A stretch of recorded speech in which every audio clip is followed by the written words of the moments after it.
मानव की विचार करने की आदत उसे धीरे धीरे पागलपन की ओर ले जा रही है।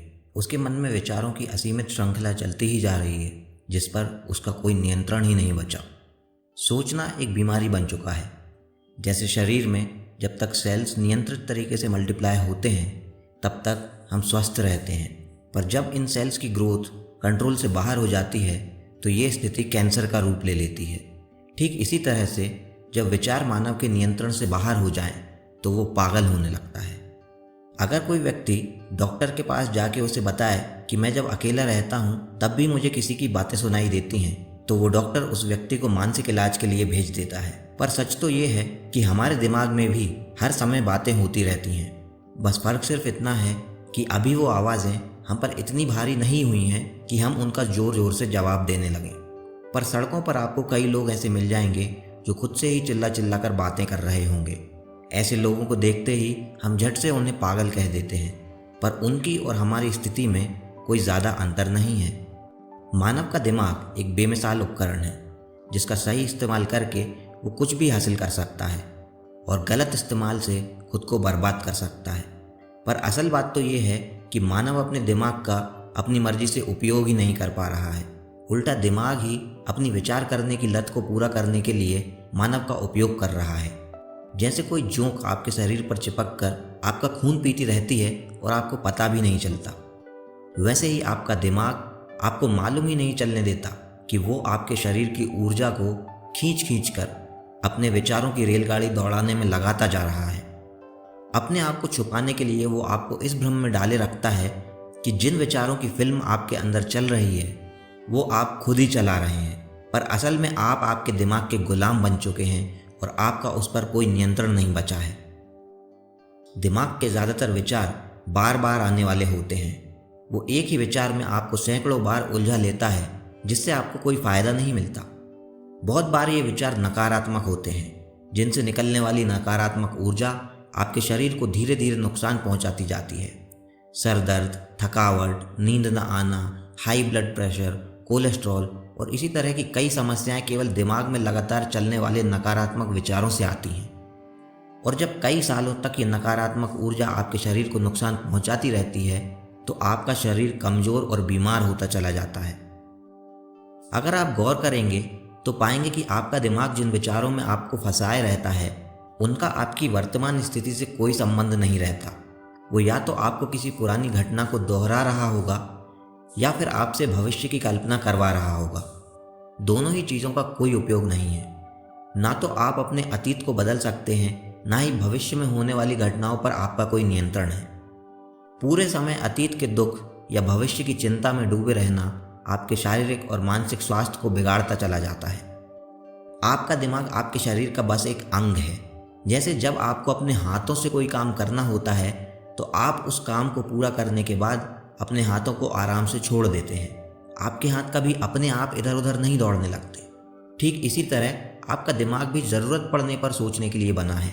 उसका काम पूरा हो जाने के बाद आदर्श रूप से उसे शांत हो जाना चाहिए, पर चूंकि हमने उस पर अपना कंट्रोल खो दिया है इसलिए 80 से 90% समय अपने दिमाग के कारण हम अपनी एनर्जी को ख़त्म कर रहे हैं और खुद को नुकसान भी पहुंचा रहे हैं।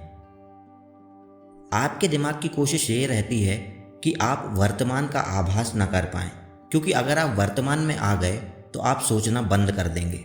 इससे दिमाग की जो लगातार सोचते रहने की लत है वो पूरी नहीं हो पाएगी। जैसे कोई कुत्ता किसी हड्डी को छोड़ना नहीं चाहता, वैसे ही दिमाग विचारों को छोड़ना नहीं चाहता। ये जानता है कि जिस पल आप प्रेजेंट मोमेंट में आ जाएंगे वैसे ही आप इससे मुक्त हो जाएंगे, पर यह बात वो आपको जानने नहीं देना चाहता। अक्सर जब हम लोग हरी भरी वादियों में, पहाड़ों में, जंगलों में घूमने जाते हैं तो हमें वहाँ एक अलग ही शांति मिलती है। प्रकृति के बीच में आकर हम उसकी खूबसूरती को पूरी तरह से महसूस करने की कोशिश करने लगते हैं।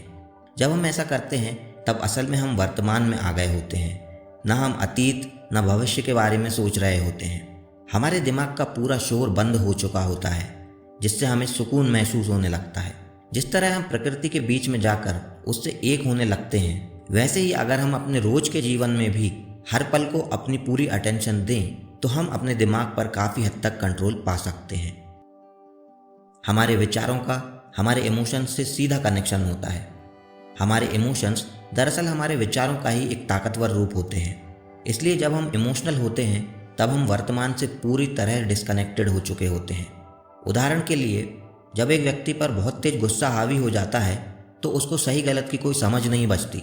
जिस भी सिचुएशन, व्यक्ति या घटना की वजह से उसको गुस्सा आ रहा होता है, उसके बारे में उसका दिमाग उसे फिर नए नए नेगेटिव विचार देता जाता है, जिससे गुस्सा और बढ़ता जाता है।